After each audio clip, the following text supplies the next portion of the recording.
Boa tarde, estamos iniciando mais um show da tarde, mais uma semana, segunda-feira gelada, 23 de maio, o ano é 2022, e é claro que é sempre uma oportunidade, é sempre um prazer nós estarmos juntos. Hoje, durante o show da tarde, nessas 2 horas, muitas personalidades irão ter a sua oportunidade para expressar, comentar, analisar o que de bom está fazendo, realizando, enfim, principalmente na área comercial. Iniciando bem o show da tarde, eu estou recebendo o Fernando Todeschini, que é um hipnoterapeuta clínico. Seja bem-vindo, boa tarde. Obrigado, é um prazer estar aqui, um prazer enorme, agradeço muito a oportunidade, para que eu possa divulgar esse trabalho maravilhoso dessa forma de terapia que pode ajudar muito as pessoas que estão precisando. O que tu estás fazendo e fazendo bem, com eficiência, com competência, Obrigado, que hoje está chamando a atenção?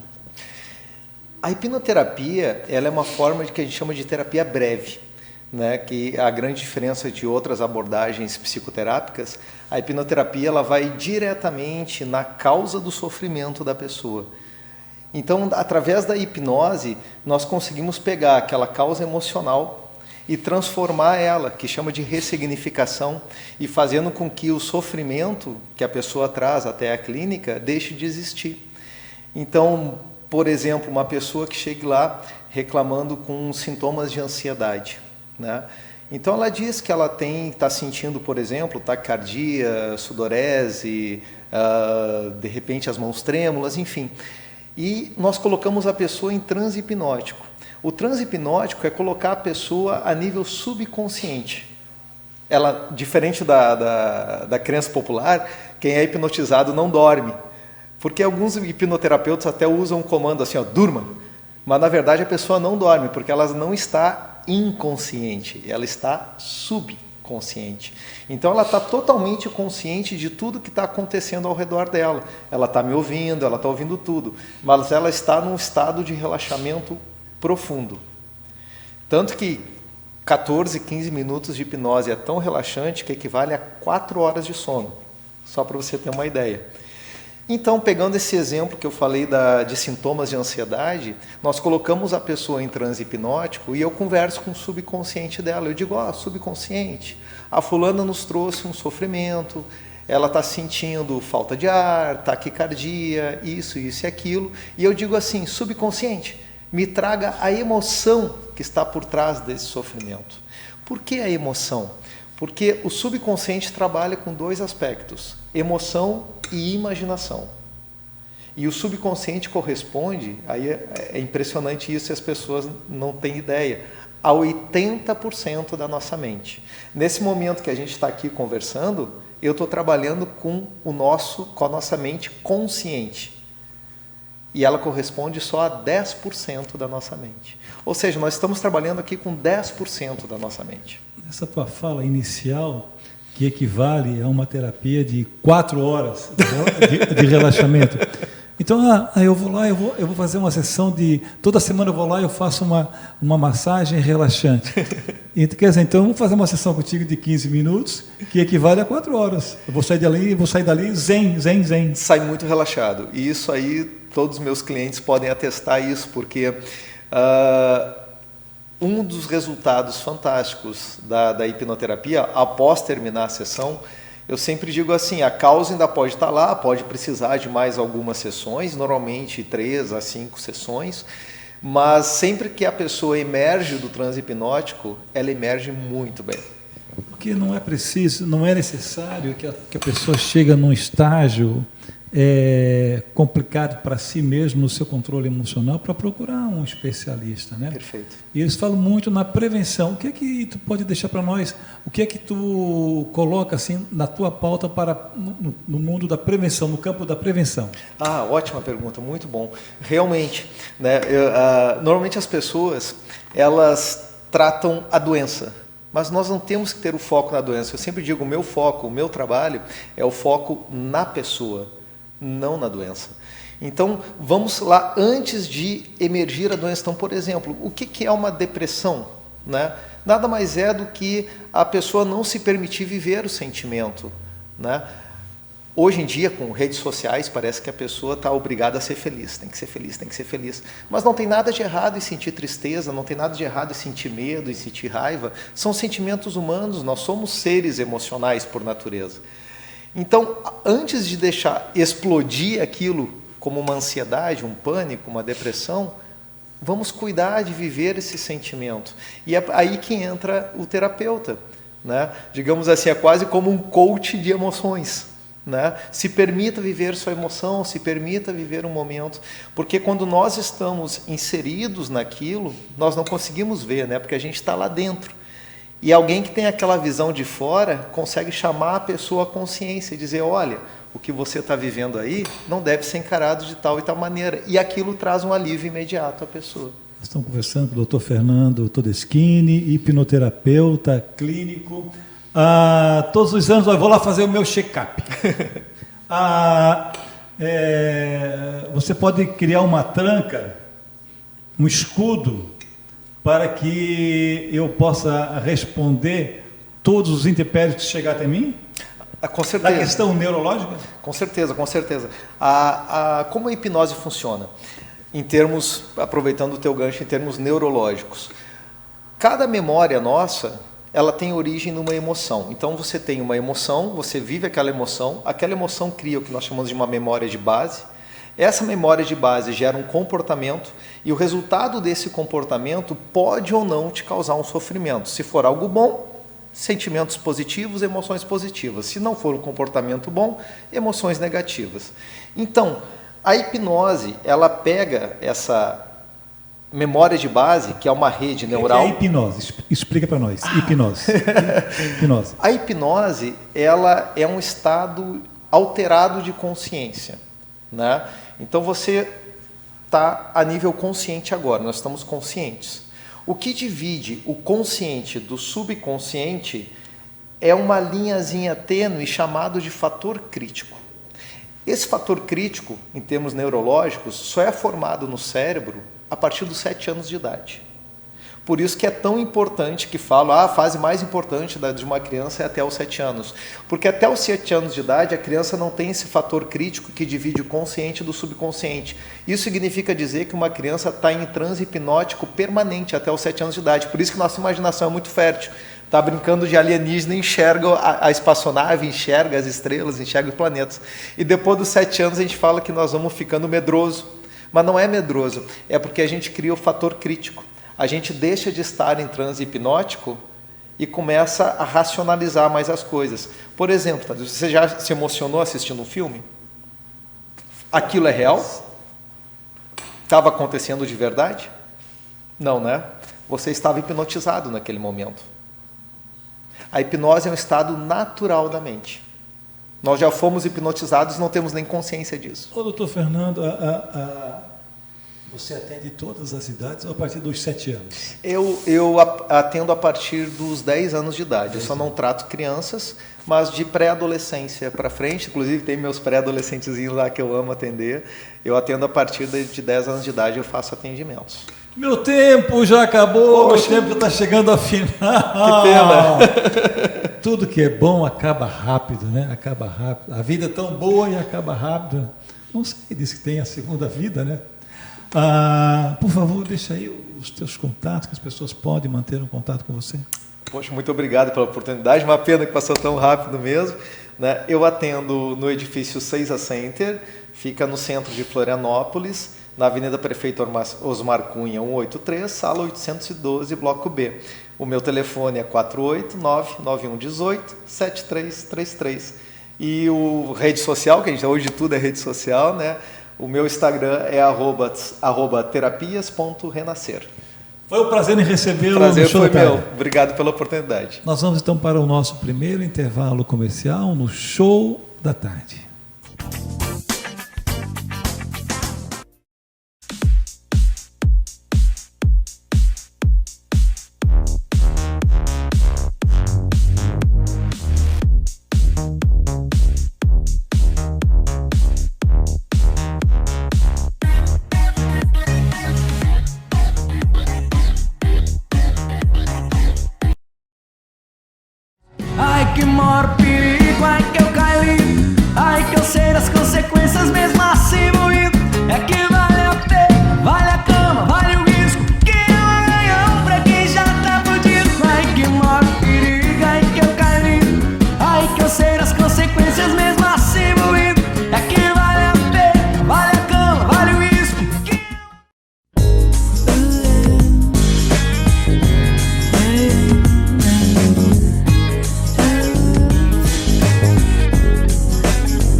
Boa tarde, senhores telespectadores. Estamos aqui, mais uma vez, hoje aqui na Primer, e hoje recebendo aqui a doutora Raquel Vargas, uma psicóloga que trabalha de uma forma muito interessante, e nós estamos conversando agora, estamos falando a respeito de meditação.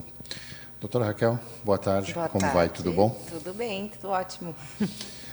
Doutora, nós falávamos um pouquinho sobre meditação. E aí, a maioria das pessoas, né, assim como eu até comentei com a senhora, uma dificuldade que se tem para meditar. E a senhora falou uma coisa bem interessante, 3 minutos. 3 minutos é o suficiente para... Na verdade, uma respiração consciente já é o suficiente para você trazer a atenção para o presente, né? Para a consciência. Então, a gente vive na consciência, a gente vive de olhos abertos, se relacionando com o mundo. O que a gente precisa aprender, o que eu procuro ensinar no meu trabalho, as pessoas a elas se conectarem com o que elas estão sentindo no momento, né? Com o que elas estão pensando e para onde que esses pensamentos estão levando ela. Que é muito comum as pessoas acharem que o pensamento é a única verdade, né? E o pensamento, ele é só um pensamento, ele está acontecendo no campo da mente. Só que tem outras coisas que estão acontecendo também, e às vezes a pessoa está tão identificada com aquele pensamento que ela acha que só aquilo ali é real. E aí ela acaba sofrendo porque o pensamento domina ela. Quando você aprende a plena atenção, você aprende a prestar atenção na respiração, nas suas emoções, no momento presente, e aí eu sempre ensino as pessoas a se fazer uma pergunta bem simples. O que você precisa nesse momento? Às vezes você precisa pedir ajuda para alguém, peça. Às vezes você precisa ficar em silêncio, fique. Às vezes você precisa fazer um movimento, faça. Mas a pessoa não sabe, às vezes, o que ela tem que fazer porque ela fica perdida nos pensamentos. Então, o meu trabalho é ajudar a pessoa a se tornar amiga dos seus pensamentos, dos seus medos, dos seus sentimentos, seja lá o que for.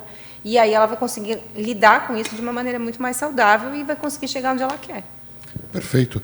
A senhora falou de uma coisa muito importante, saber pedir ajuda. Como é difícil para as pessoas hoje pedirem ajuda, né? É muito difícil. Pedir, fazer esse gesto, né? Por favor, você pode me ajudar? É como se estivesse se ferindo, se machucando, mostrando alguma inferioridade. Aí não. E às vezes a pessoa precisa ajudar ela mesma, ela precisa se perguntar assim, como que eu posso me ajudar? Né? O que eu vejo muito assim quando as pessoas me procuram, às vezes mães vêm, me procuram para eu tratar um filho, adolescente, alguma coisa, e aí elas acham assim, bom, agora eu levei na psicóloga, a psicóloga vai resolver tudo para mim. Né? Bem assim. E não é assim que funciona. Né? O que a gente detecta, na verdade, às vezes é uma dificuldade na relação, é uma dificuldade dessa mãe se conectar com a filha, é uma dificuldade dessa filha se conectar com ela mesma, enfim. O que eu percebo é que as pessoas têm dificuldade em se conectar. E essa dificuldade em se conectar, em querer estar toda hora mudando aquilo que está acontecendo quando não está bom, essa briga, essa luta por, não é isso que eu quero sentir, não é isso que eu quero pensar, isso aqui está certo, isso aqui está errado, é essa luta que gera toda a divisão, que gera todo o conflito e que faz a pessoa sofrer e perder o momento presente. Isso é importante, o momento presente, né? A gente falava a respeito disso também.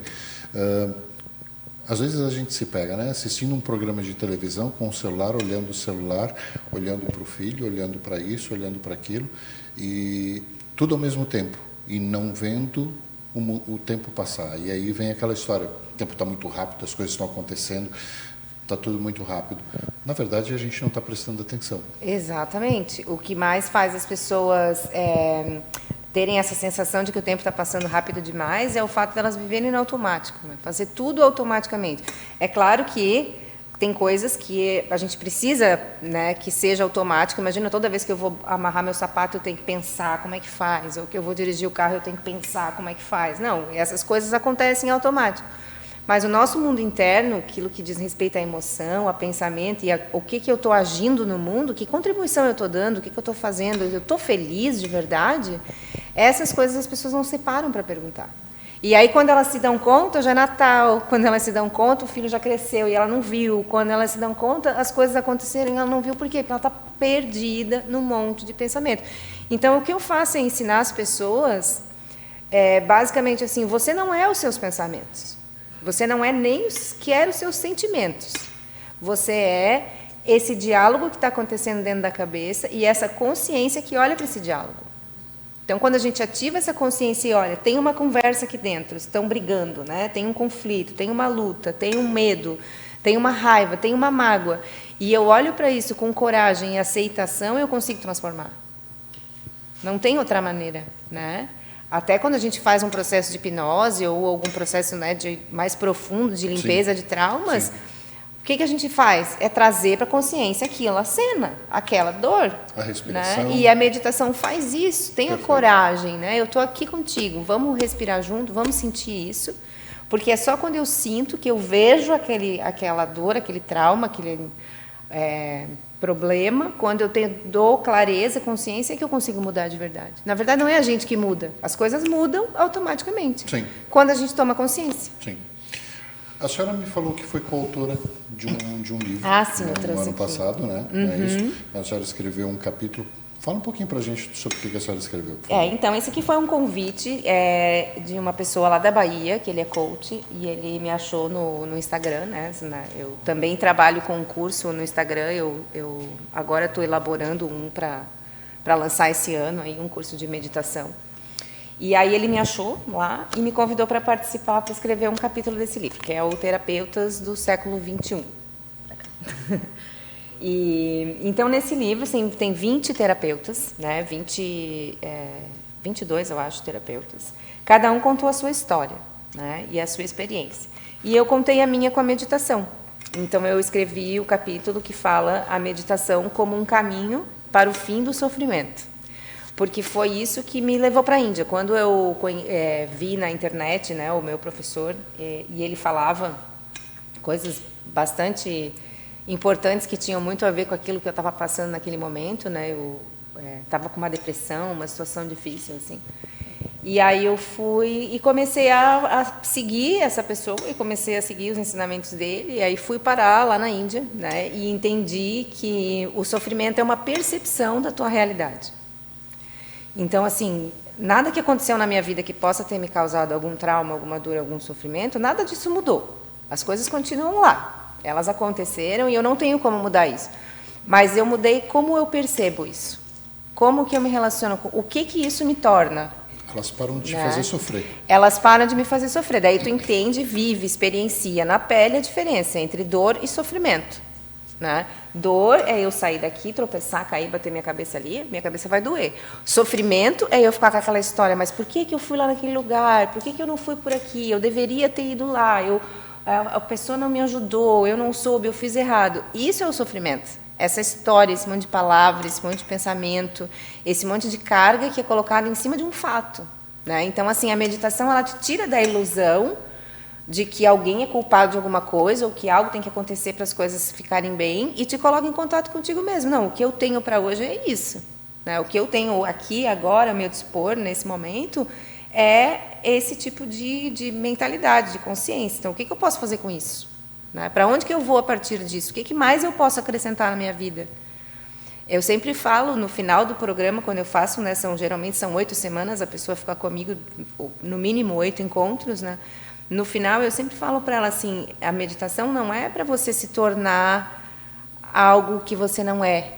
Não é para você se transformar em algo que você não é. É para se tornar aquilo que você já é, mas não consegue, porque está cheio de história, cheio de identificação. Ah, porque você é igual a fulano. Ah, porque você parece não sei quem. Ah, essas coisas que as pessoas dizem para a gente vai acreditando que a gente é isso. As comparações, né? Comparações inúteis que não servem para nada, pensamentos inúteis que não servem para nada, e eu ensino as pessoas a ver isso. Perfeito. Doutora, como é que faz para encontrar a senhora? Eu vou deixar meu contato... Como é que eu falo? Ali do Instagram, @Raquel Vargas Meditação, é Rachel com CH, como se escreve meu nome, e se fala Raquel. Tá? Então, é @Raquel Vargas Meditação. Aí lá tem o meu site também, as pessoas podem entrar em contato. E se alguém quiser fazer um programa particular, né, de meditação, iniciar um processo de 8 semanas comigo, aí é só entrar em contato que a gente combina. É por lá que se conversa, então. É. Doutora, muito obrigado pela sua participação. Eu que agradeço, gostei bastante. Nós esperamos que a senhora volte aqui para nos ajudar com essa questão, né, da gente conseguir estar mais presente no momento presente. Sim, não é tão difícil quanto parece, não. Muito obrigado. Boa tarde. Até mais tarde. Obrigada.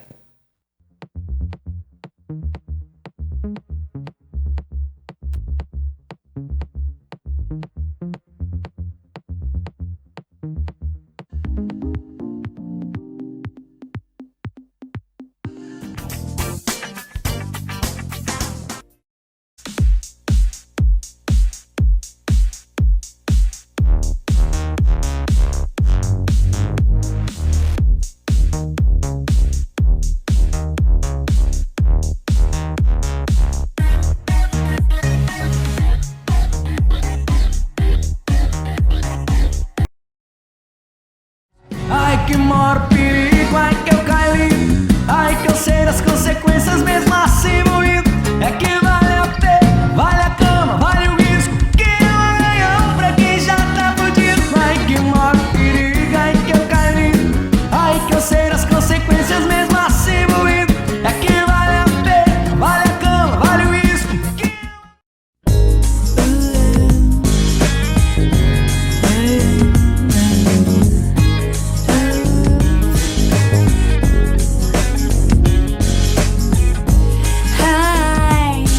recommend getting your heart trampled on to anyone. Yeah. eu vou falar pra todo mundo, vou falar pra todo mundo, eu só quero é você. Eu vou falar pra todo mundo, vou falar pra todo mundo, eu só quero é você. Madalena, Madalena, Madalena.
Olá você, obrigado pela sua super companhia. Hoje é segunda-feira e nós estamos começando mais uma semana aqui cheia de novidades e com um assunto muito bacana aqui dentro dos nossos estúdios. Você, o nosso ouvinte, fique conosco. Primer TV Show da Tarde, e nós estamos começando agora a nossa tarde com a doutora Perla Duarte Moraes, e nós vamos bater um super bate-papo com ela. Ela que é autora do livro Processo Administrativo Ambiental Brasileiro, que durante aqui o nosso bate-papo nós vamos estar conversando sobre ele. Uma boa tarde, doutora. Boa tarde, Keila. Muito obrigada pelo convite. Mais uma vez estamos aí. Olha só, é uma honra ter a doutora Perla aqui conosco, porque ela sempre traz novidades e ela hoje veio com um assunto muito bacana. É um assunto muito bacana porque foi um assunto polêmico, né, doutora? Então, vamos começar aqui a nossa tarde e vamos começar com um assunto que recentemente comoveu Florianópolis. Nós tivemos um caso, esse caso aconteceu na região de Naufragados, onde houve a determinação de demolição da residência de uma família. Doutora Perla, explica então para nós o que houve de fato e por que essa restrição.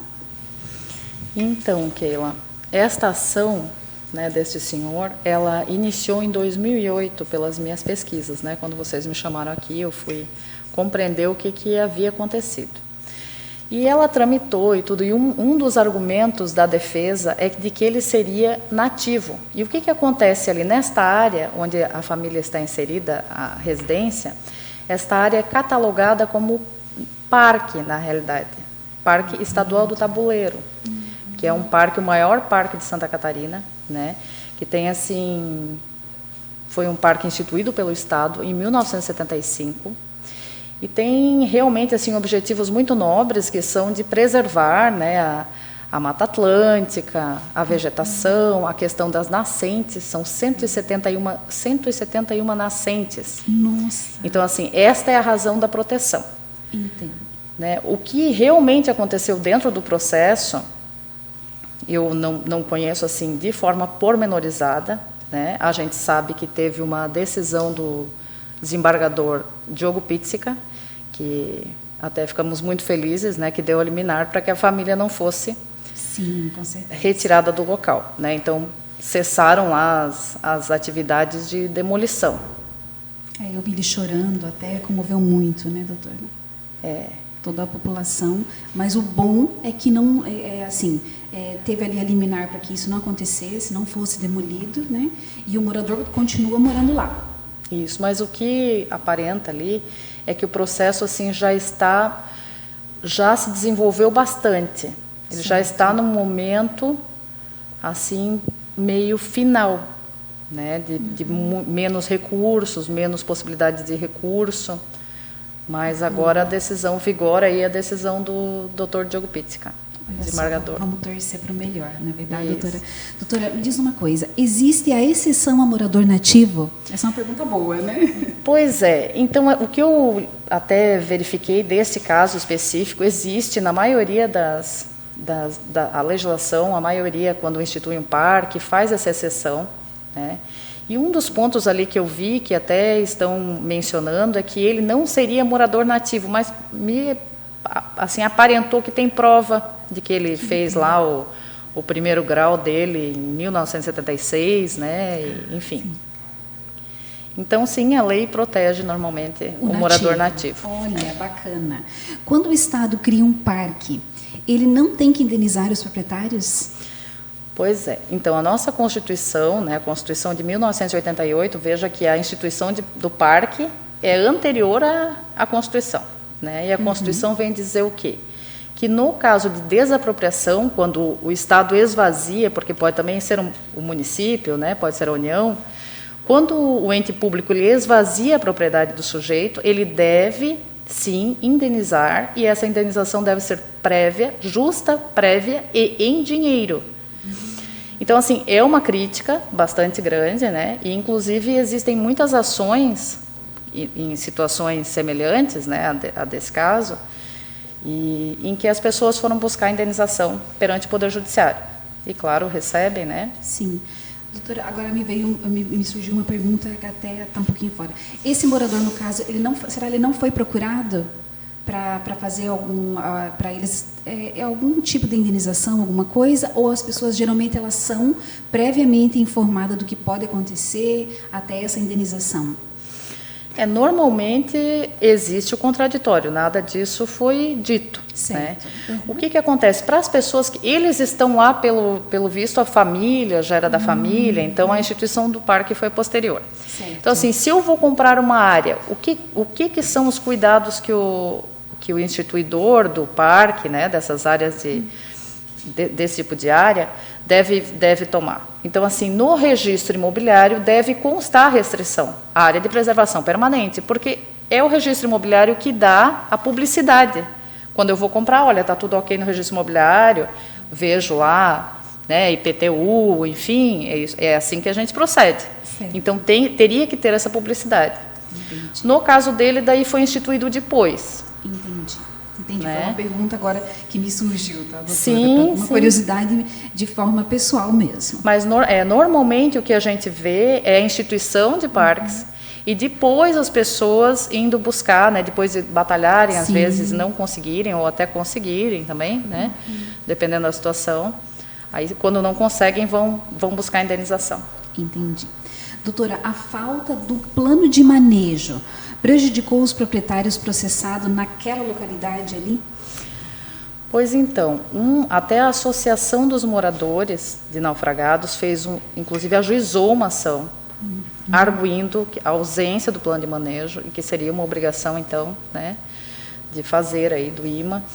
Mas a ação foi negada, e hoje existe o plano de manejo, né, de 2018 a 2019 foi feito.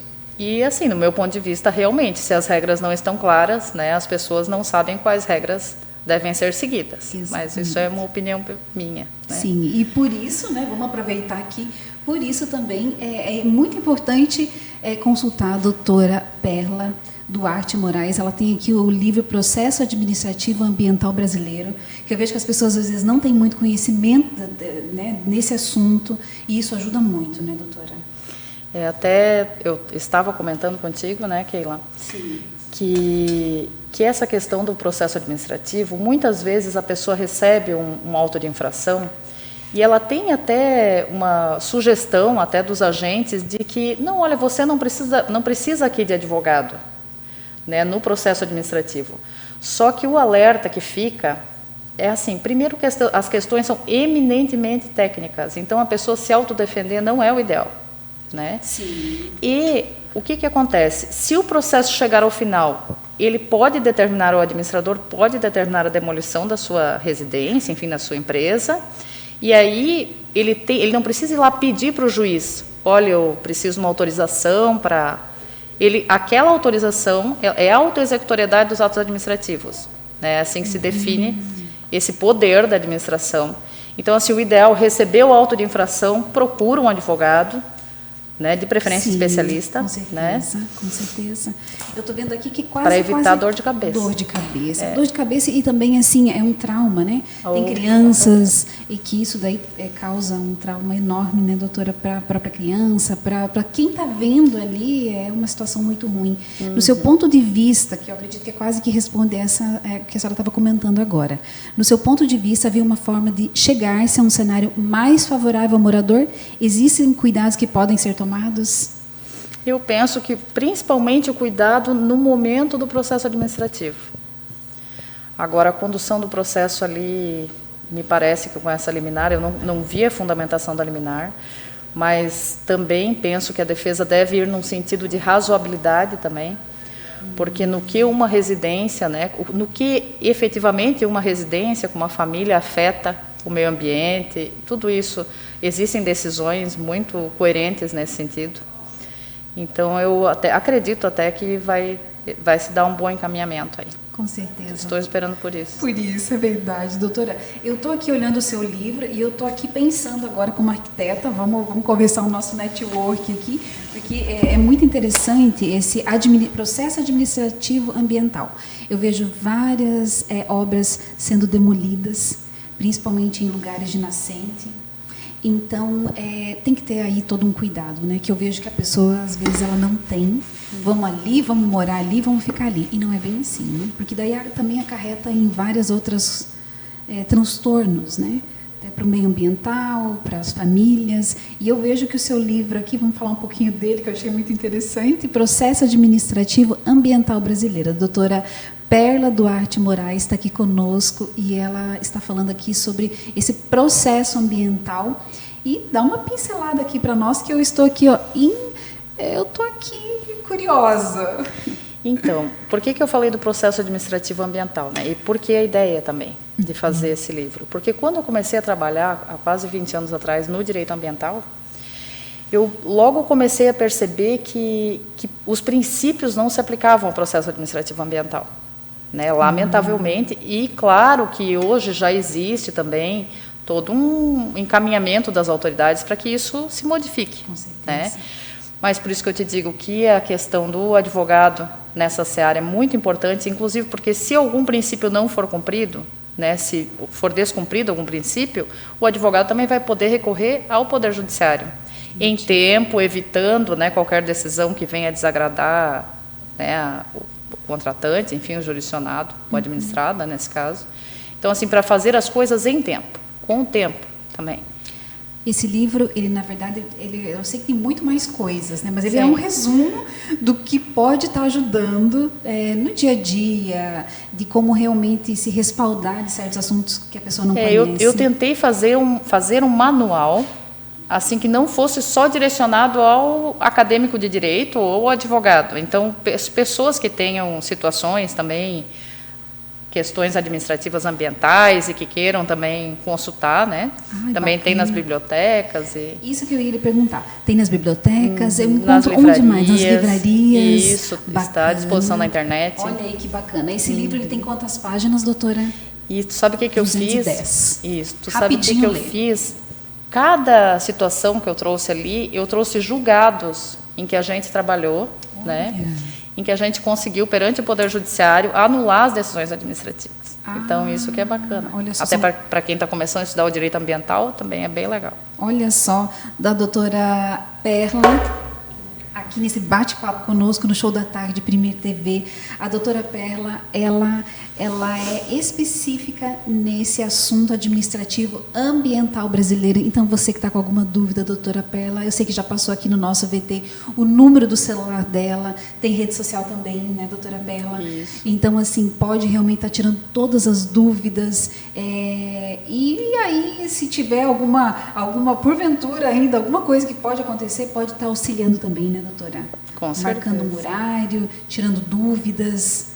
O seu escritório fica onde, doutora Perla? Na Avenida Rio Branco, Avenida no Rio centro Branco, da cidade, Florianópolis. no centro de Florianópolis. Isso.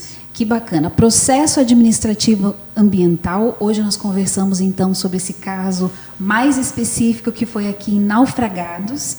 Na verdade, está aí, graças a Deus, ele não precisou sair da casa, mas eu acho que é muito importante a gente ter consciência, né, doutora, dessas áreas ambientais para que não tenha realmente aí nenhum tipo de inconveniente, né? Tem algum recado assim do coração que quer passar para nós? Aqui nós estamos começando a nossa segunda-feira e que seja importante para todos nós, doutora. Eu agradeço mais uma vez o convite, desejo uma excelente semana a todos. Legal. E vamos em frente. Vamos em frente, sempre em frente, né, doutora Isso aí. Perla? Legal. Livro Processo Administrativo Ambiental Brasileiro, para você que é acadêmico de Direito e para você também que não é acadêmico de Direito. Vamos ler e vamos ficar por dentro aí de todas as novidades e do que já aconteceu, e a doutora Perla está ajudando nós. Doutora Perla, como eu volto a dizer, foi um imenso prazer ter novamente a senhora aqui conosco no nosso programa, e a doutora Perla está ao nosso dispor sempre e no que precisar. Certamente. Então, você, o nosso ouvinte, fica conosco, que a gente tem muita coisa bacana aqui para passar para vocês. Uma boa tarde.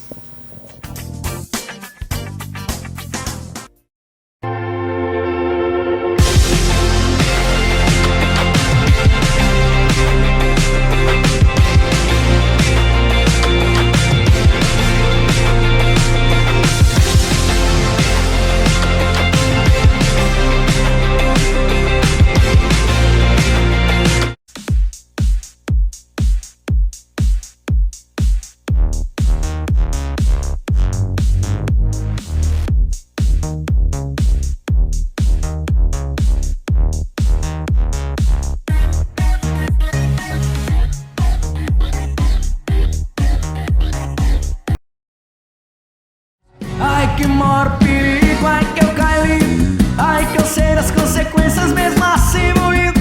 É que vale a pena, vale a cama, vale o risco, que é um ganhão pra quem já tá fudido. Ai que maior perigo, ai que eu caí, ai que eu sei das consequências mesmo assim moído.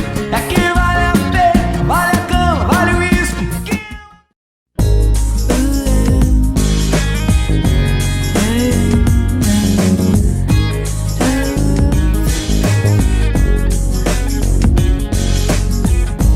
Hi, recommend getting your heart trampled on to anyone.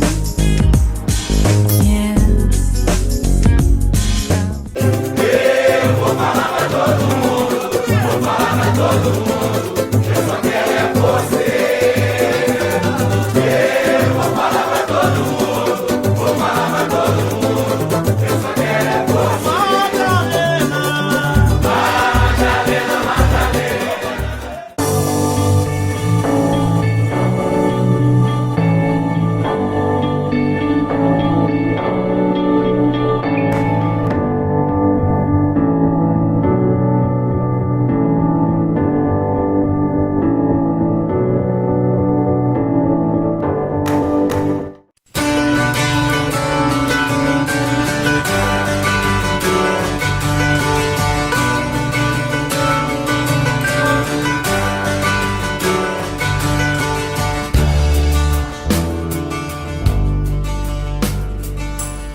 Há 20 anos, nós elevamos sonhos, encurtamos distâncias, permitimos que alturas não sejam obstáculos. Somos especialistas em elevadores. Estudamos e planejamos como melhor atender às suas necessidades de transporte vertical. Para sua empresa, seu condomínio comercial ou residencial, ou sua residência. Nossa linha de elevadores comerciais oferece a solução perfeita para seu projeto. Nossas equipes são altamente preparadas para desenvolver as melhores opções para cada obra. Elevadores que trazem mais beleza e funcionalidade e podem ser o diferencial do imóvel na decisão do seu cliente. OAMV Elevadores. A solução para a mobilidade que você precisa está mais perto que você imagina.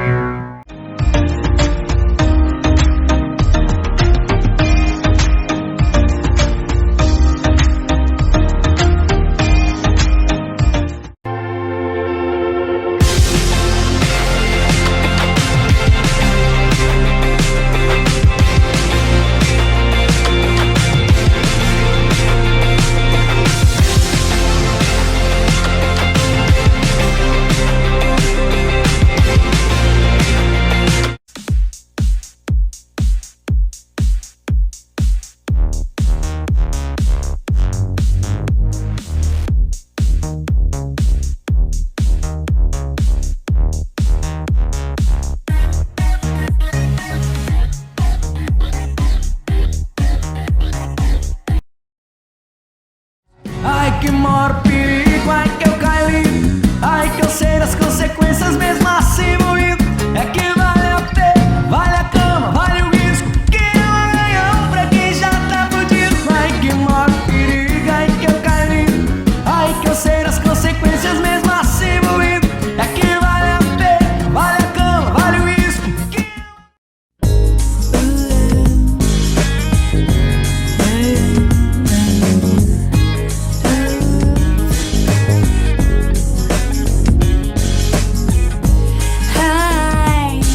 Recommend getting your heart trampled on to anyone.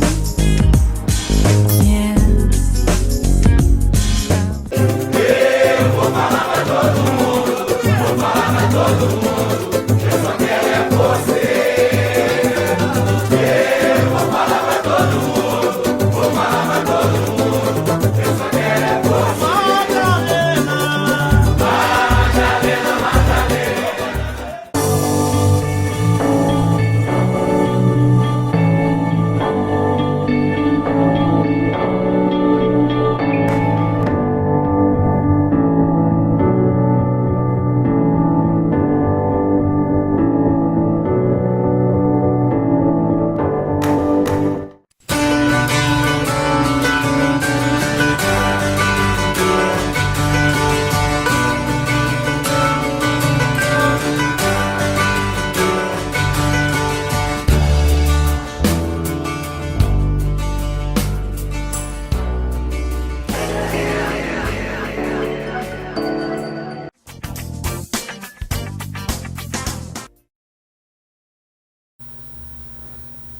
Boa tarde, estamos de volta aqui no Show da Tarde.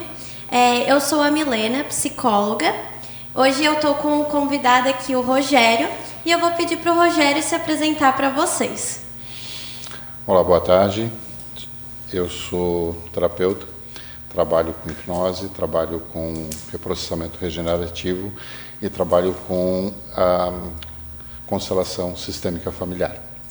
Eu queria que você explicasse para a gente um pouquinho como funciona a hipnose, a constelação, que você faz aí, se formou com isso. Bom, Milena, a constelação, a gente tem, outro dia até estava comentando aqui, falando, que a constelação é a forma como a gente tem de resolver os problemas que nós tivemos com os antepassados, né? E não repetir os erros dos nossos antepassados. Achar uma forma onde a gente consegue resolver algumas questões de pertencimento, algumas questões de exclusão, enfim, né? Essa é a base da constelação sistêmica. A hipnose, ela é um dos assuntos que mais tem mística, né? As pessoas acham que é uma coisa totalmente mística, e eu já, por vezes, eu já disse isso. Hipnose nada mais é do que foco e concentração. Se você tem a capacidade de concentração e a capacidade de foco, você tem a capacidade de ser hipnotizado, de passar por uma situação que é fantástica. Ao meu ver, eu sou um apaixonado pela hipnose e é uma situação fantástica. Eu vi que você faz também o reprocessamento. Eu queria que você falasse um pouquinho sobre isso e se pudesse também falar a diferença da hipnose para o reprocessamento, porque eu sei que as pessoas não conhecem muito sobre isso, daí para entender um pouquinho a diferença dos dois. Perfeito. O reprocessamento, a gente vai em cima, se usa no reprocessamento 3 leis básicas do inconsciente. O primeiro, a temporalidade, ele é totalmente atemporal. O segundo, ele sempre vai buscar a tua felicidade, o teu bem-estar, e quando ele não consegue, ele entra na terceira fase, que é a compulsão à repetição, certo? Então, com base nisso, a gente trabalha o reprocessamento. Então, nós vamos reprocessar a sua vida do momento em que você nasceu até os momentos de hoje. O reprocessamento ele tem basicamente 5 fases, onde a gente respeita cada uma dessas fases, não atropela, não se passa à frente, onde se trabalha a parte cronológica, o somático, que é o seu cérebro, quando tem alguma coisa errada, ele marca seu corpo, através de uma dor, através de uma mancha. Tem gente que diz que quando começa a ficar estressada, começa a ter manchas roxas no corpo. Já ouviu falar disso? Então, é o cérebro marcando, dizendo que tem alguma coisa errada. Depois, a gente trabalha o temático, depois a gente vai trabalhar o futuro, o teu ponto futuro, e fazer uma potencialização disso tudo. Ou seja, tem gente que diz assim, mas eu vou ficar insensível às coisas que me acontecem, isso, aquilo. Não, absolutamente. Você vai só ter uma visão diferente, vai trabalhar de uma forma diferente isso, vai conseguir enxergar isso de uma forma diferente. Esse é a base. Vai se apagar alguma coisa que aconteceu lá atrás? De forma alguma. Não tem como se apagar isso. Só que vai parar de te machucar. A questão é parar de machucar. Eu vou aprender a conviver com o sofrimento. Não. Ele vai parar realmente de te machucar. Você acha a forma, o porquê que aquilo aconteceu, a forma como aconteceu. Entende? Então, esse é o reprocessamento. Uma terapia breve, entre 2 e 8, 10 semanas, 10 sessões, 12 sessões, vai depender de cada um. Depende bastante de cada um. A hipnose é uma outra situação. Você não vai fase a fase da vida, você vai num momento específico. E nem sempre, na maioria das vezes, na grande maioria das vezes, a gente consegue chegar na raiz do problema, mas nem sempre. O reprocessamento, a gente vem tendo uma situação diferente. A gente vem conseguindo chegar na raiz do problema e resolver o problema. Ansiedade tem cura, depressão tem cura. A gente não pode falar em cura de forma alguma, né? Mas a gente pode falar em alívio de sintomas, de você conseguir aliviar muito os sintomas. E a hipnose, quantas sessões? 1, 2? Porque você falou do reprocessamento ali de 10 a 12, né? Depende de cada um. Sim. E a hipnose? A hipnose depende muito, depende bastante. A hipnose, eu costumo trabalhar um tema em cada sessão, não mais que um tema em uma sessão. Entende? Eu tenho síndrome do pânico, como é que vai aliviar isso? Ok, então a gente faz uma sessão para aliviar esse sintoma, para aliviar isso. Eu tenho uma outra situação que eu fico muito ansioso quando eu recebo um telefonema, quando eu recebo isso. Vamos trabalhar esse tema. Entende? A diferença é que na hipnose você vai fazer uma sessão para tratar determinado tema. E no reprocessamento você faz o conjunto para reprocessar toda a sua vida. Essa é a diferença. Teve 2 pontos que você trouxe que eu achei bem interessante, que a gente trabalha na psicologia também, né? Você falou, se você tem uma questão psicológica, que daí vem as manchas na pele, né? Isso. Na psicologia a gente também traz muito isso, né? Se às vezes a gente está guardando alguma coisa com a gente e a gente não expõe isso para fora, o corpo responde de alguma maneira, né? Sim. E na psicologia a gente também traz que a ansiedade e a depressão não tem cura, né? A gente não fala de cura. A ansiedade, por ser uma emoção, então em algum momento a gente vai sentir isso, todos nós sentimos em algum momento. E a depressão por ter a questão da exposição externa ali, né? Sim. Então, a gente pode sim diminuir todos os sintomas, assim como as terapias que você faz, né? Isso. Mas daqui a algum tempo a gente não sabe se vai acontecer algo, ou não. Exatamente, que faça se sentir ansioso novamente ou deprimido novamente, né? A depressão, o que eu aprendi a respeito da depressão é excesso de pressão. Né? A depressão é excesso de pressão. Acontece alguma coisa que te deixa muito chateado, é como se te desse uma pedra de 50 quilos para você carregar, vai. E aí, de repente, acontece uma outra coisa, você ganha outra pedra de 50 quilos e aquilo começa a fazer peso, começa a te pressionar. Mas aí, de repente, uma pedrinha de 100 gramas faz você dobrar o joelho, vamos dizer assim, né? Você cai. Por quê? É excesso de pressão, chegou no teu limite. Você chegou no teu limite. A ansiedade é medo. A ansiedade é medo puro. Né? Então, as pessoas, é uma ligação, é o chefe dizendo que quer conversar contigo, vai me demitir. Já começa aquele monte de histórias na cabeça, vai acontecer isso, vai acontecer aquilo. Olha, teu carro deu um problema, você já acha, fundiu o motor, estourou tudo. Não foi nada, um probleminha ali que se resolve rapidamente. Então, essa é a diferença. São emoções e que vão acontecer. Justamente por isso, quando a gente trabalha com o reprocessamento, nós trabalhamos justamente o futuro, justamente por isso. A gente vai trabalhar o futuro e vai fazer uma potencialização para que isso não se torne lá na frente um grande desastre. Entende? É quando alguém te diz, olha, tem um probleminha para conversar com você, é um probleminha que quer conversar com você e não é o mundo que está desabando. Você falou das questões dos pensamentos de quem é ansioso, né?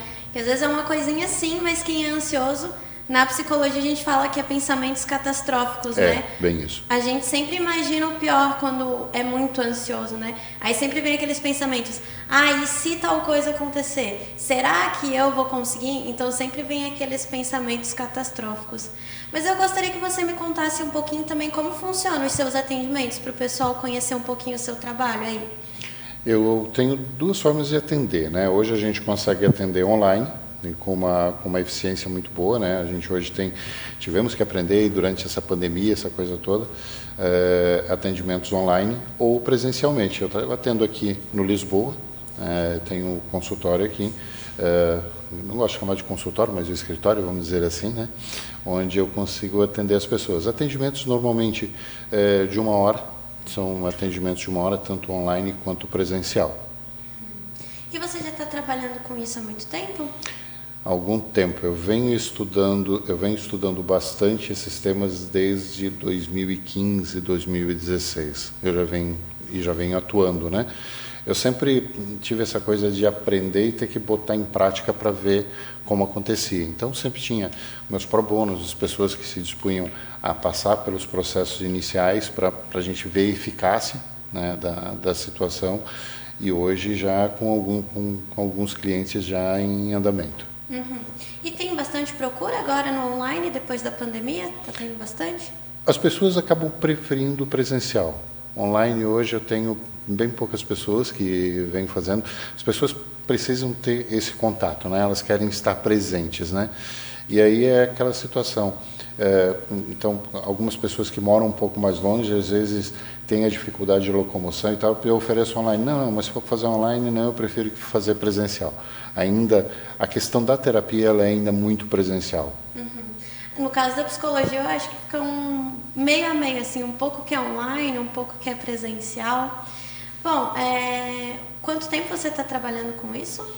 Já tem em torno de 6 anos. 6 anos já que a gente vem atuando já mais forte. E você começou a atender online depois da pandemia ou já tinha antes? Já tinha antes. Já tinha antes, inclusive em função de formações, né? Algumas formações foram presenciais, algumas foram online, então a gente acaba aprendendo um pouco mais isso. Eu já atendi, na época eu atendi empresas, atendi algumas empresas aqui em Santa Catarina, algumas, pela distância que se tinha, se trabalhava online. As terapias, a gente vem fazendo uma história um pouquinho mais recente, um pouquinho mais nova. Então, se tem como... Hoje, você tem várias ferramentas, né? Você tem Zoom, você tem Google Meeting, você tem WhatsApp, reunião no WhatsApp, então tem várias formas de se fazer.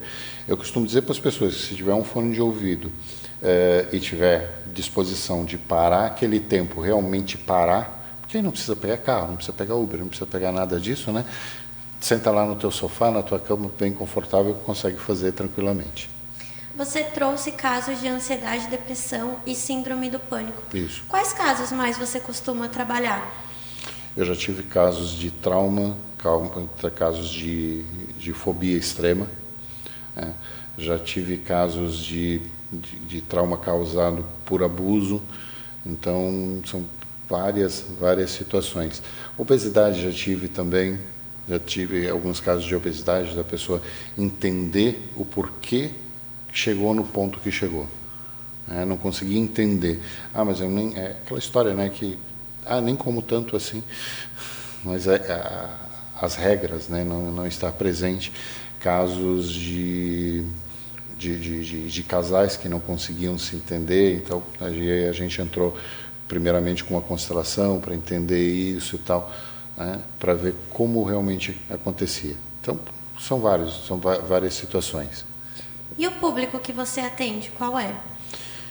Eu vou te dizer que hoje quem procura mais são as mulheres. Os homens parece que tem uma coisa meio complicada de pedir ajuda, né? Eles não gostam muito, né? Parece que é uma bicho de 7 cabeças. Mas o público feminino ainda é a maioria.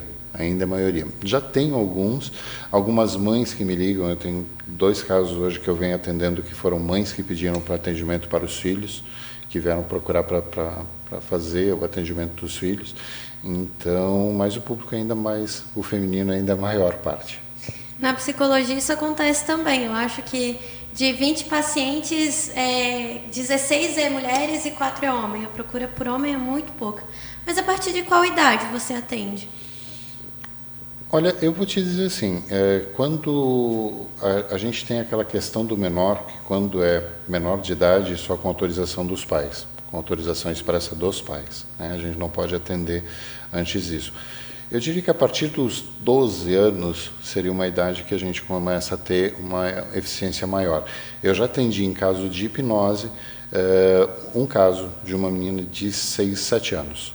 Eu já tive um caso na questão hipnose, por algumas questões peculiares da menina, que a mãe dela me pediu para atender. Mas foi a mais recente. Com o reprocessamento, eu não atendi ninguém até hoje abaixo de 15 anos.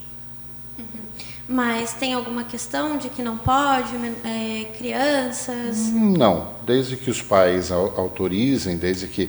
Eu sempre digo assim, quando alguém vem me pedir, por exemplo, pedir para o filho, a primeira pergunta que eu faço é, ele está disposto? Ele quer? Porque se a pessoa não quiser, não tem como. Né? Se ela não quiser, a gente não tem como fazer absolutamente nada. A partir de que ele expressa a vontade de passar pelo processo, de passar pela situação, sem problema nenhum. Não tem questão de idade, perigo de afetar nisso, afetar naquilo, não acredito. Bom, Rogério, eu agradeço a sua participação aqui, de ter conversado com a gente um pouquinho, ter contado a sua história pra gente um pouquinho. Mas a gente vai precisar ficar por aqui, porque já deu o nosso tempo, né? E uma boa tarde a todos.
você e nós vamos dar continuidade aqui ao nosso programa.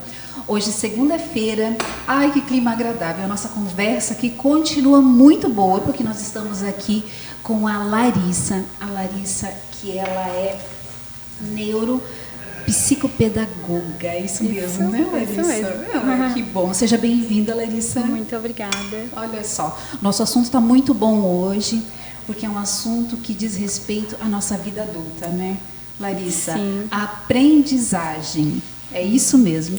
Então, vamos lá. Como atua a área da neuropsicopedagogia? O que é? O que é? Vamos lá, então. A neuropsicopedagogia é uma área de atuação que basicamente é focada na aprendizagem da criança, né? Criança e adolescente, no meu caso. Sim. E é uma ciência que une neurociências, psicologia cognitiva e pedagogia. E tudo isso focado no desenvolvimento infantil e na aprendizagem da criança. Olha só, então, na verdade, Larissa, nós vamos conversar agora que o que acontece nessa aprendizagem aí de pequenos, vamos começar assim, né? De pequenos, ela vai ajudar na vida adulta. Sim, é um reflexo, né? Tem um reflexo. Então, na verdade, aí tem que estar tudo interligado, a psicologia, a neuropsicopedagogia, é isso, né? Estou falando certo? Sim. Que é uma palavra grande. É bem grande. A gente erra um pouquinho. Então, na verdade, tem que estar tudo interligado para o adulto se fortalecer e ficar mais forte. Sim. Tá. Quer abranger um pouco para nós como atua na área clínica? Assim, a neuropsicopedagogia ela é dividida entre a área clínica e a área institucional, né? A parte que eu trabalho é a área clínica, que é a atuação nos consultórios, no caso, né? Eu recebo a criança, recebo os pais com as suas queixas, né? Cada pai traz uma dificuldade que observa em casa, que a escola referiu que a criança está apresentando, né? Com essas queixas eu faço uma entrevista que se chama anamnese, que é o primeiro contato que eu tenho ali com os pais e com aquela criança, né? Depois disso inicio o processo de avaliação. Na avaliação eu faço alguns testes quantitativos e qualitativos, né? Em relação à aprendizagem da criança, de acordo com a idade dela, com a escolaridade também.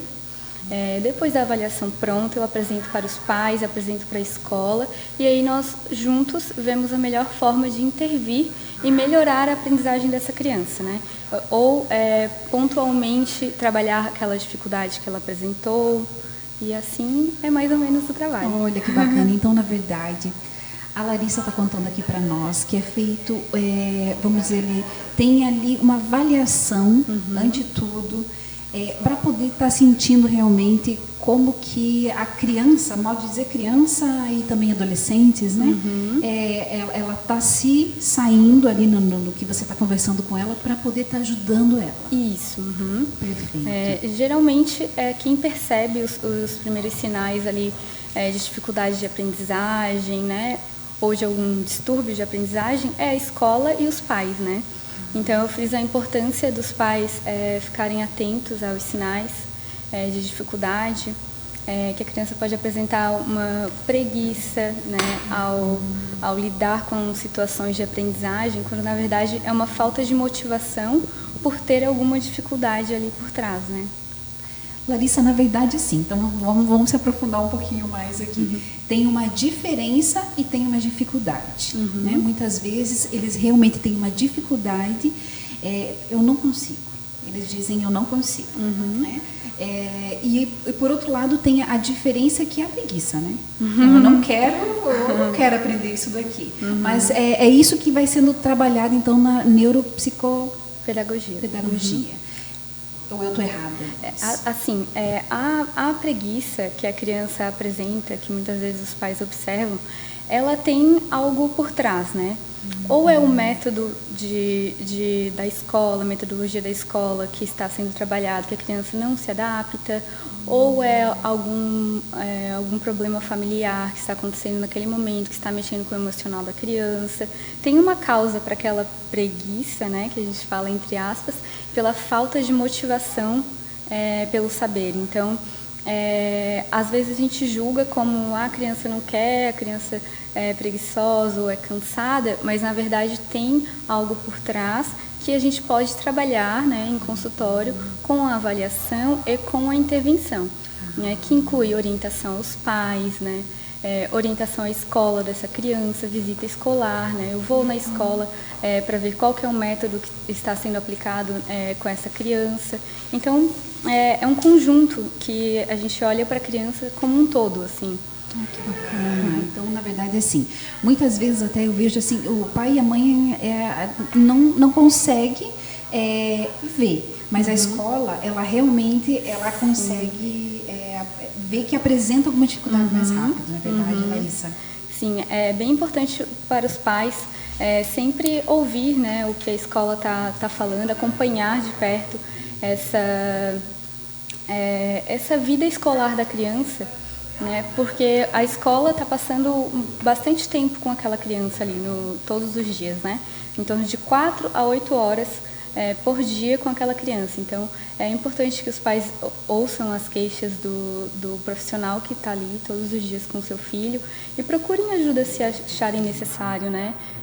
Procurem um profissional, com certeza. A Larissa está aqui e é com certeza a pessoa certa que pode estar ajudando você, mãe, pai, vó, tia, a pessoa que está cuidando aí realmente, porque eu sei que tem várias mães que trabalham muito e que acabam tendo essa dificuldade de não estar percebendo realmente que o filho ele está com alguma dificuldade. Vamos falar aí sobre o autismo, que eu acredito que também seja uma dificuldade também, né, Larissa?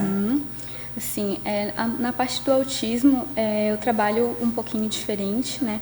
Porque ele é um distúrbio do neurodesenvolvimento, então afeta bastante o desenvolvimento infantil.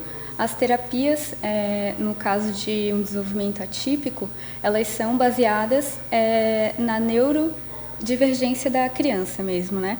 Então, como que eu trabalho no caso de autismo, né? É feita uma avaliação em relação ao desenvolvimento infantil, o que podemos melhorar com aquela criança, desde interação social, comunicação, que é a fala e a compreensão da fala, né? Até pontos específicos da aprendizagem mesmo, né?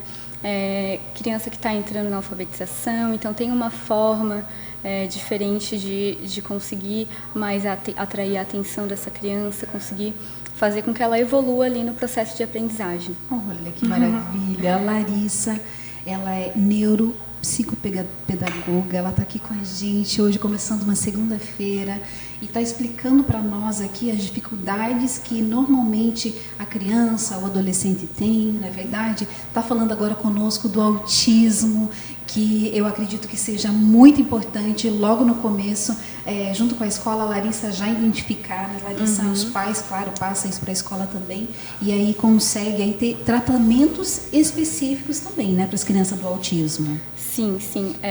No meu caso, né, o que eu trabalho em consultório, né, com terapias focadas no neurodesenvolvimento dessa criança, muitas vezes associada à aprendizagem. A gente faz realmente uma intervenção na escola dessa criança, conversa com o professor, adapta e orienta essa escola e esses professores, né, para trabalhar com a criança. Além das terapias de neurodesenvolvimento, que eu já falei, temos também a terapia REAC, que é uma terapia de tecnologia, de neuromodulação, que estamos tendo resultados ótimos para autismo também. E esses são mais ou menos os nossos trabalhos. Olha aí os tratamentos. Na verdade, Larissa, o nosso ponto, pai, vamos falar agora mãe, porque eu também sou mãe, nosso ponto mãe psicopedagoga, psicólogos, escola, trabalhar em conjunto. Sim,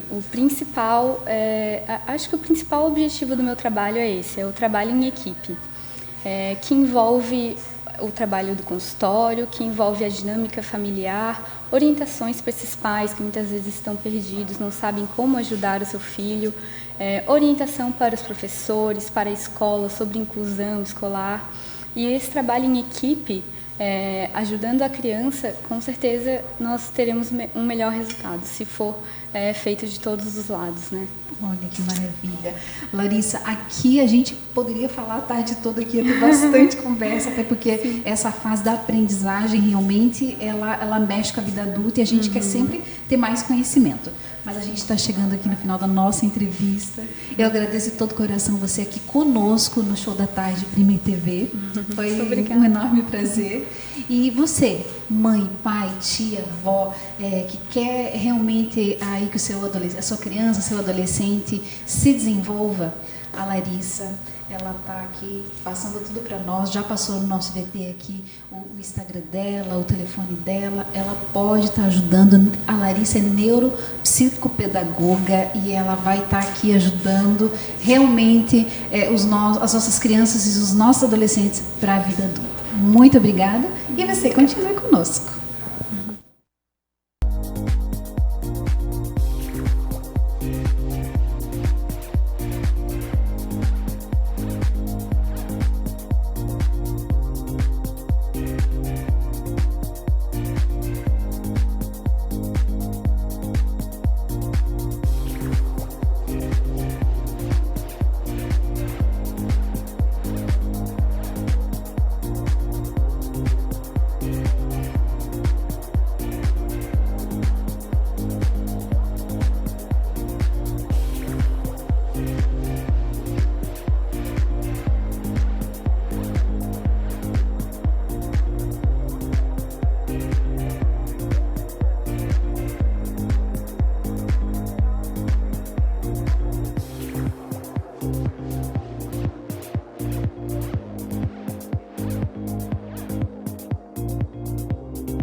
Close your eyes, have no fear. The monster is gone, he's on the run, and your daddy here. Beautiful, beautiful, beautiful, beautiful boy. Beautiful, beautiful, beautiful, beautiful boy. Before you go to sleep, say a little prayer. Every day and everywhere is getting better and better. Beautiful, beautiful, beautiful, beautiful boy. Beautiful, beautiful, beautiful, beautiful boy. Out on the ocean, sailing away, I can't hardly wait to see you come of age. But I guess you both should have a bit patience. It is a long way to go. I had a hole to hold. Yes, a long way to go. But in the meantime, before you cross the street, take my hand. Life is what's happening to you while you're busy making other plans. Beautiful, beautiful, beautiful, beautiful boy. Beautiful, beautiful, beautiful, beautiful boy. Darling, darling, darling, darling Sean.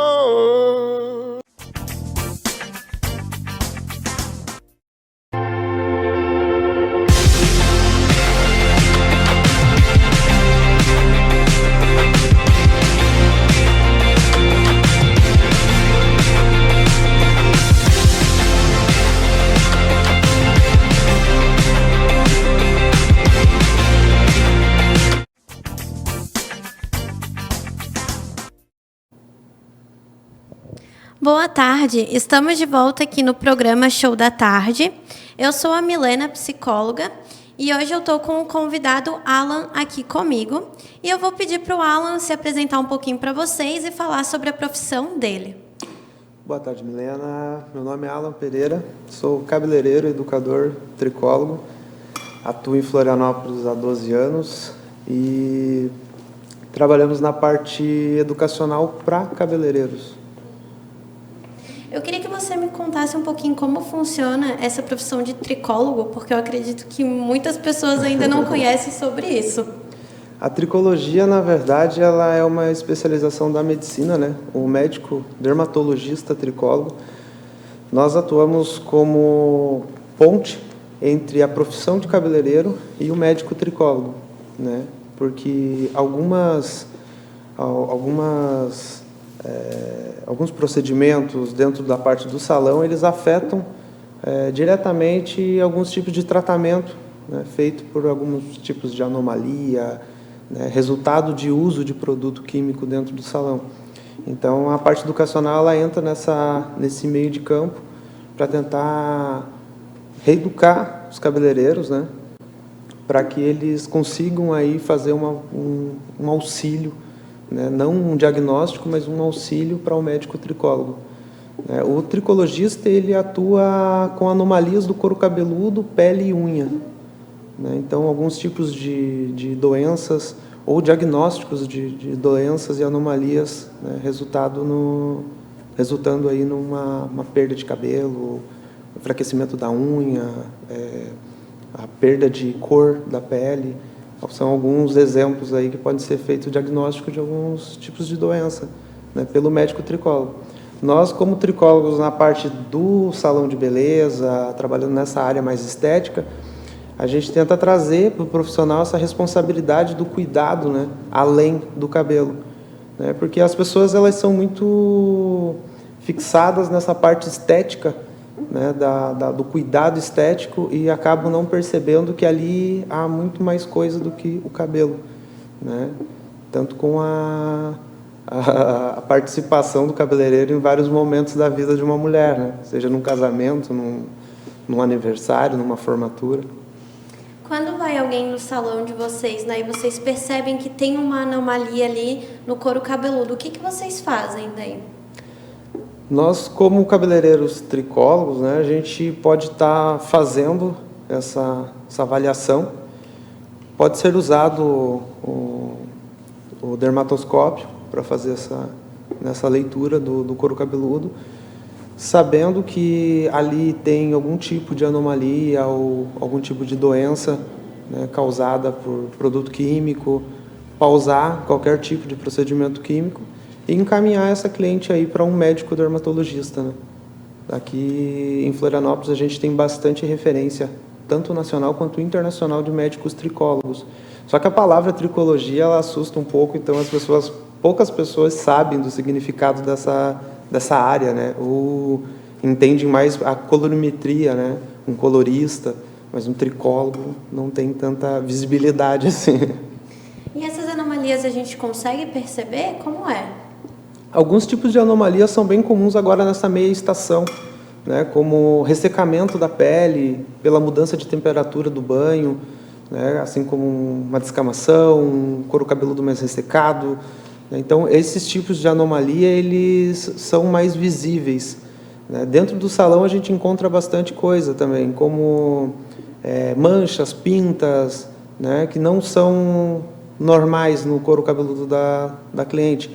Se você fizer um diagnóstico ou for fazer um procedimento químico e encontrar ali algum tipo de anomalia, né? Como a frequência de uma cliente ela é muito mais assídua dentro de um salão do que dentro de um consultório médico, o cabeleireiro ele tem essa responsabilidade de estar fazendo esse encaminhamento para o médico dermatologista, né? Porque você vai ver primeiro, até mesmo antes do que o médico, né? Então, você encaminhar essa cliente para um médico dermatologista faz parte, sim, do processo de atendimento também do salão. E o tratamento daí é o médico que passa para a cliente? Alguns casos ela pode até ser feito quando são mais superficiais, né? Assim como a descamação, o ressecamento do couro cabeludo, ela pode estar fazendo com o terapeuta capilar dentro do salão, né? São alguns procedimentos anti-inflamatórios, argiloterapia, por exemplo, é um dos procedimentos aí mais utilizados nesse momento do inverno também. Então é bem comum que a cliente ela chegue para você já com a informação. Então ela vai chegar para você, assim como ela escolhe a cor do cabelo, ela chega lá já sabendo o que ela quer, se ela quer cortar, se ela quer mudar a cor, ela vai chegar para você e vai falar sobre como está sendo o banho dela, se ela está tomando banho com água muito quente, se está descamando o couro cabeludo, se ela está sentindo algum tipo de coceira, assim, se ela sentiu algum tipo de incômodo com o produto químico. Então é mais da parte do profissional mesmo, a parte educacional, para incentivar que eles recolham essas informações, né? E façam um trabalho ali um pouco mais abrangente, não só apenas o cabelo, mas também esse cuidado da parte da saúde do fio, né? Então a parte da tricologia ela cuida também dessa parte da saúde da mulher.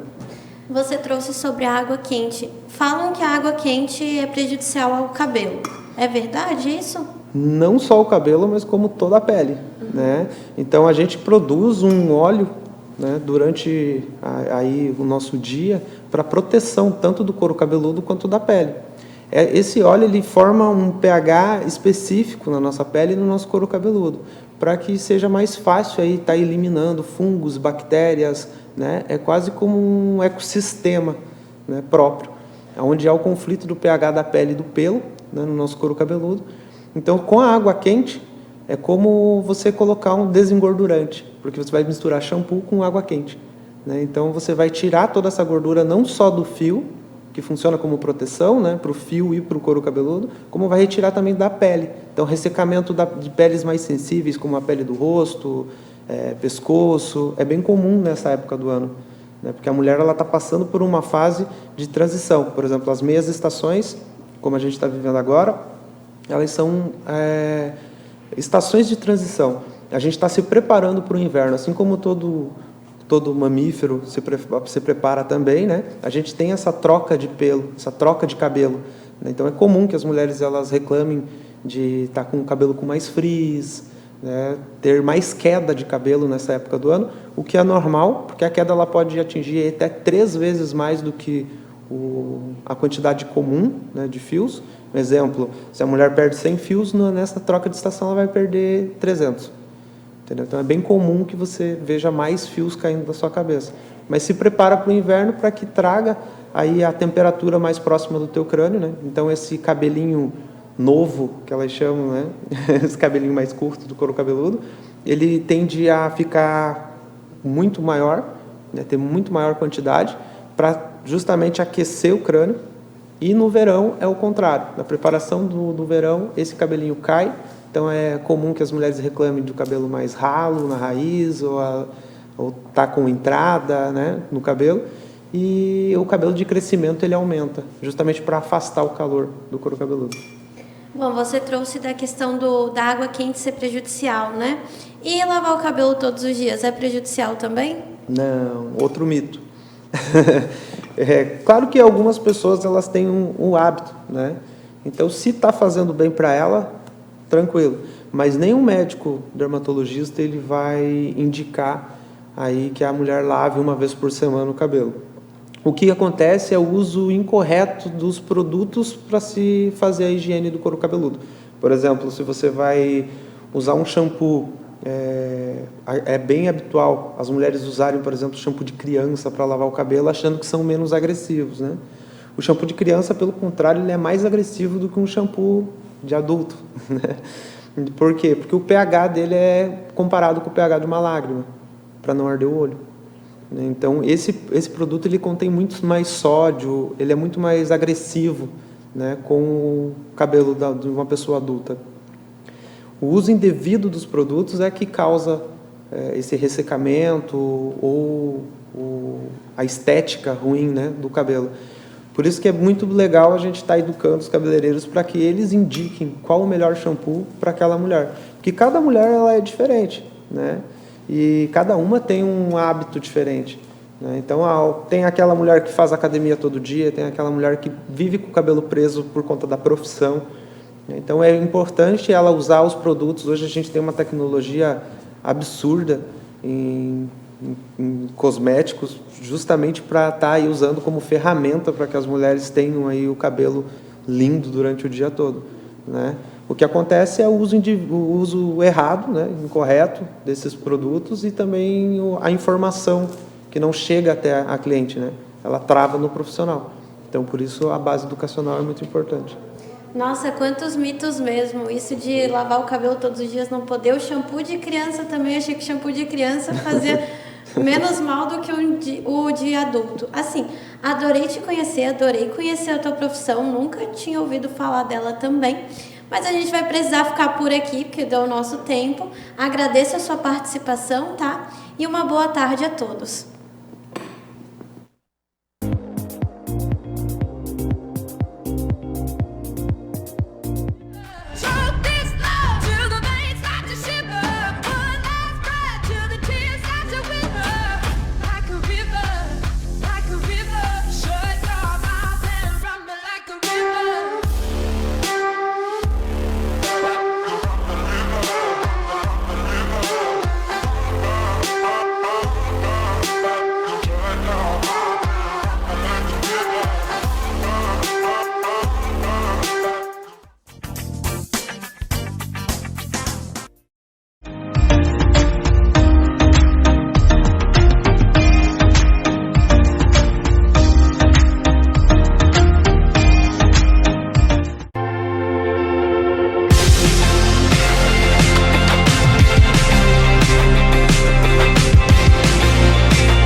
my pain with her finger, singing my life to his wound, killing me softly with her song, killing me softly with her song, telling my whole life with her song, killing me softly with her song.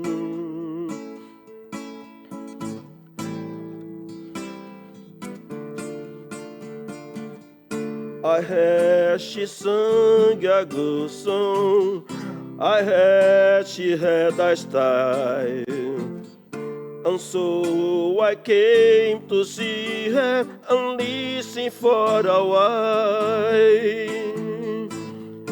And there she was, a young girl, a stranger to my eyes, strumming my pain with her finger, singing my life with his word, killing me softly with her song, killing me softly with her song, telling my whole life with her word, killing me softly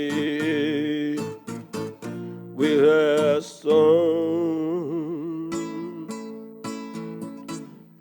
I felt a flush with fever, embarrassed by the crowd. I felt she find my letter and read it out loud.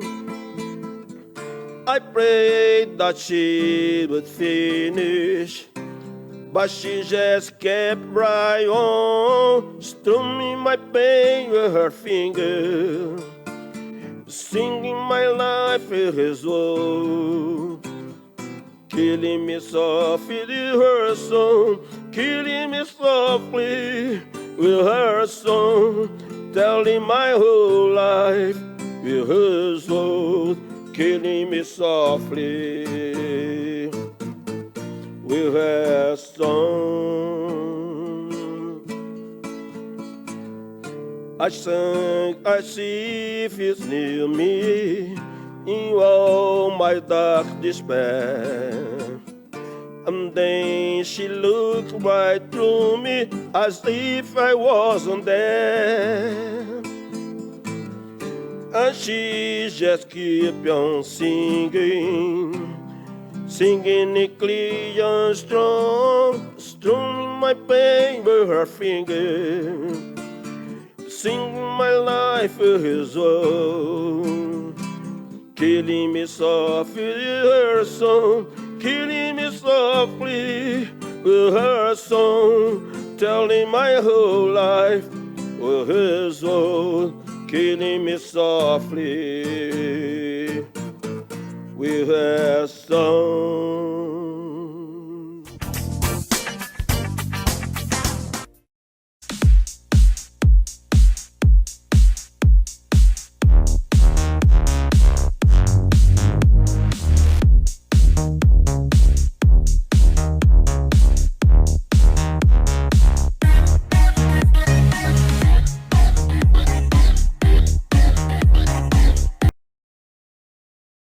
Ai que maior perigo, ai que eu caí, ai que eu sei das consequências mesmo assim moído.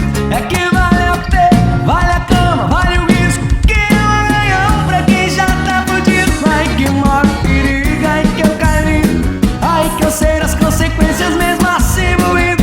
É que vale a pena, vale a cama, vale o risco, que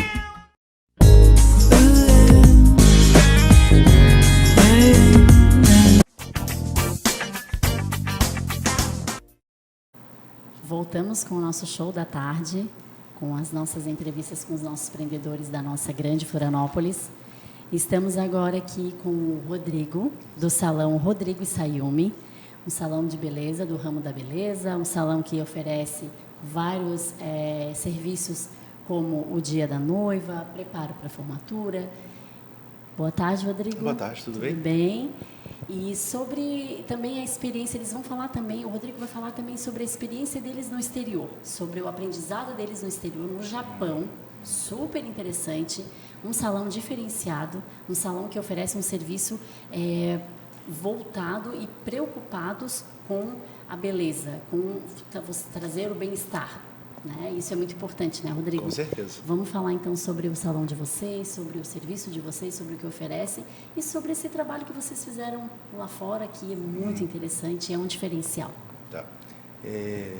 Nós já estamos nessa área, eu já estou nessa área há mais de 20 anos, né? Temos formação de Senac, em Beleze, trabalhamos na época de Edson Freitas, transformação da Xuxa, fizemos Verne, né? Pivot Point, Escola de Belas Artes Americana de Chicago, que dá o cargo de cabeleireiro internacional.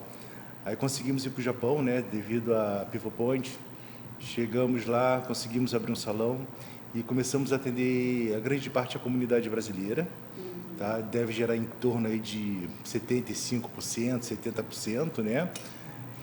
E uma outra grande parte peruana, e tínhamos alguns outros clientes, como filipinos, bolivianos e argentinos, né? Lembrando que o brasileiro é fácil falar o português, que é o nosso idioma, né? Sim. O peruano fala o espanhol, tanto o boliviano quanto o argentino, né? Que tinha um ou outro perdido, e a língua nativa do filipino seria o espanhol também, apesar deles falarem o tagalo, né? Que é o tagalogô.